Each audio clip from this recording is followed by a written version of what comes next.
நம்ம லைஃப் எவ்வளவு பாசிட்டிவா இருந்தாலும் நம்ம மனசுக்குள்ள ஒரு சின்ன அன்ஹாப்பினஸ் இருக்கிற மாதிரி இருக்கும். அதாவது நம்ம ஏதோ மிஸ் ஆகுற மாதிரி ஃபீல் ஆகும் நம்ம லைஃப்ல. அது ஏன் சார் அப்படி இருக்கு? ஆக்சுவலாக பார்த்தீங்கன்னா ஒரு பாசிட்டிவ் சுச்சுவேஷன் நடக்குது. அப்போ வந்து யூ ஆர் ஹாப்பி. ஓகே, இப்போ என்ன ஆகுதுன்னா யூ வில் பி எக்ஸைட்டட். கொஞ்ச நேரம் ஹாப்பியாக இருப்பீங்க. பட் என்ன ப்ராப்ளம்னா கொஞ்ச நேரம் கழிச்சு என்ன ஆகும்னா அந்த மைண்ட் வந்து ஓகே நீங்கள் வந்து ஹாப்பியாக இருக்கீங்க, அப்போ உங்களுக்கு எதுவுமே இஷ்யூஸ் இல்லையா அப்படின்றது மைண்ட் வந்து it will start searching.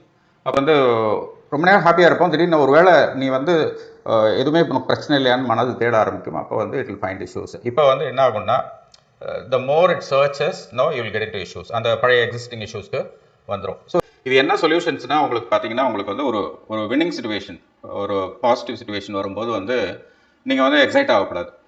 Okay, so excite ஆகாமல் you should not get excited. ஒரு கைண்ட் ஆஃப் ஒரு மியூட்டடாக இருக்கணும். மியூட்டட்னா வந்து ஒரு காம்னஸும் இட்ஸ் கால் ஹாப்பினஸ் தான். ரொம்ப எக்ஸைட் ஆகாமல் மியூட்டடாக இருக்கும்போது என்ன ஆகும்னா உங்களுக்கு அது வந்து you'll be able to be இது அப்போ வந்து ஆனால் வந்து உங்களை விடாது அந்த அந்த சந்தோஷத்தை வந்து இப்போ வந்து நிறைய பேர் அப்ரிஷியேட் பண்ணுவாங்க. அப்போ வந்து அதை டெவலப் பண்ணணும் போல தோணும். அந்த மாதிரி சமயங்களில் டெவலப் பண்ணாமல் மியூட்டடாக இருந்தால் இப்போ அந்த ஒரு பாசிட்டிவ் சுச்சுவேஷனில் உங்களால் மியூட்டடாக இருக்க முடிஞ்சதுன்னா life is cycle of ups and downs இல்லையா? உங்களுக்கு நெகட்டிவ் சுச்சுவேஷன்ஸ் வரும்போது கண்டிப்பாக உங்களால் அமைதியாக இருக்க முடியும். ஸோ அப்போ வந்து இந்த மாதிரி ஒரு மைண்ட் செட் கிரியேட் பண்ணிட்டீங்கன்னா நீங்கள் வந்து even any situation you can be com and happy. Okay.